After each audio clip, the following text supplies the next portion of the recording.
Rich Eisen co-host and Cowboys superfan TJ Jefferson gives his thoughts on how to fix the Dallas Cowboys in this episode of Iggy's Sports Talk. Yeah. Hold up. Wait until the whole team show up. Yeah. I want to welcome you back into Iggy's Sports Talk, and thank you so much for tuning in. I am your host, Jakey Nazuski, or Iggy for short. And in this episode, I am joined by a very special guest. He's the co-host of the Rich Eisen Show and is a Dallas Cowboys super fan. And he goes by the name TJ Jefferson. And I got the opportunity to interview TJ during the Super Bowl week, which was 3 months ago, and him and I had a great conversation. And I mainly recorded a lot of interviews during that week for, content clips for my social media. But after I realized how great the conversations were, I thought, these would be really good podcast episodes. I think people would really like to hear the full conversations. And so make sure to check out over these next few weeks. I'm going to be dropping lots of different interviews that I did during that week, not only with people like TJ, also had Chris Brockman on from the Rich Eisen Show, Scott Zolak from 98.5 The Sports Hub, also some NFL players as well. But if this is your first time listening to Iggy Sports Talk and you're like, who the heck is this kid Iggy? And why should I listen to him? Well, I not only talk about sports each and every single week, different sports topics, but also some weeks, I talk about, inspiring stories of athletes, business professionals, and, other people who have overcome adversity, who have dealt with mental health struggles, and really try and look into how they not only overcame those mental health struggles, but what life lessons that they learned throughout those tough experiences. And my main goal with each and every single episode is to not only inform you and entertain you about what's happening regarding sports or different sports storylines, but also as well find a way to connect mental health with sports and really promote mental health within sports, and really how the mental game and the mental side correlates to what actually happens on the field, and do my best to promote mental health in sports and also in society as well. So if you're excited for this episode with TJ Jefferson, like I said, there's going to be a lot more coming in the coming weeks. But TJ and I talk about not only how to fix the Dallas Cowboys, we also talk about, is the NFL rigged? And he also predicts the New York Jets starting quarterback 3 months before it actually happened. Now, let's get into my conversation with TJ Jefferson. So starting off, what is your go-to Super Bowl food? Go-to Super Bowl food? I mean, we're at a party. Is that what you're saying? Yeah. Wings, man. Boneless wings just seem to be easy, right? You don't have to get your hands as dirty as normal wings.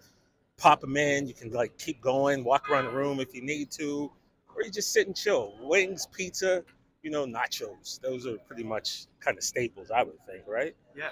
Couldn't agree more. Is the NFL rigged? Of course it's rigged. It's rigged. Here's why I'm telling you it's rigged. It's rigged because the Dallas Cowboys. Oh, here we go. The Dallas Cowboys, you see, we enjoyed so much success that I think the other teams got together and said, look, we've got to do something to prevent them from ever having success again. So we're going to rig it to make sure that they don't win a Super Bowl for the next 30 plus years. And so, I completely believe that that's the only acceptable answer for why we have not won since, I was bald. So, yeah. Classic Cowboys answer. Yes, indeed. How do you fix the Cowboys, though? Seriously. How do you fix the Cowboys? I think we just have to continue to improve on our offense. Losing Amari Cooper was not the best move in my opinion, but there's a lot of things. The defense is really good. There's parts and positions. I'm not an all 22 guy, but there's definitely ways to improve on that D. We just have to work on Dak's his decision making a little bit. He threw a lot of interceptions, as you know. I will always contend that a lot of those interceptions were off tip balls, maybe, poorly executed routes. I don't think you can put all the blame on him, but it's just about getting him to, eliminate those errors that have cost us games. And then I guess we're at the point now where it's we don't lose the game for the defense. So, just constant improvements on the offense. And look, man, since I was 20-something, I'd be saying we'll be back. I don't know if we're ever going to make it back, man. But it's it's football and it's fun. And, it's why we're all here. I know this is more of a Rich question, but who will be the starting quarterback for the New York Jets?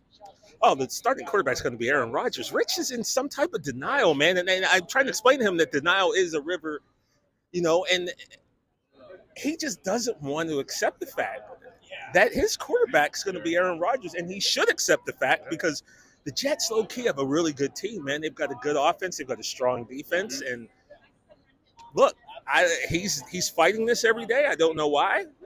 A-Rod, he's coming, baby. Get used to it.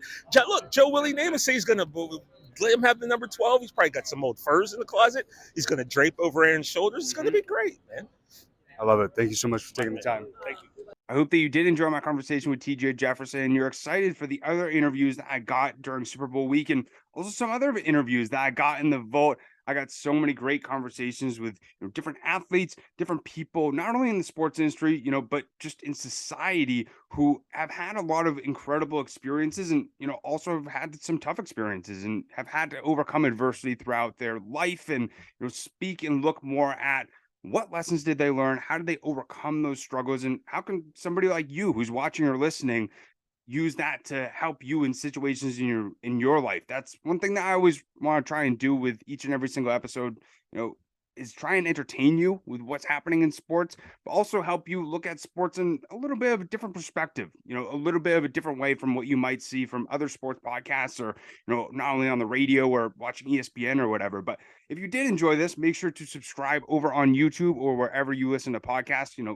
I posted on Spotify, Apple Podcasts, Google Podcasts, Outcast. And if you subscribe on either of those places, then you'll be notified when new episodes drop. And you can also follow Iggy Sports Talk over on Instagram to see different clips or updates regarding the podcast.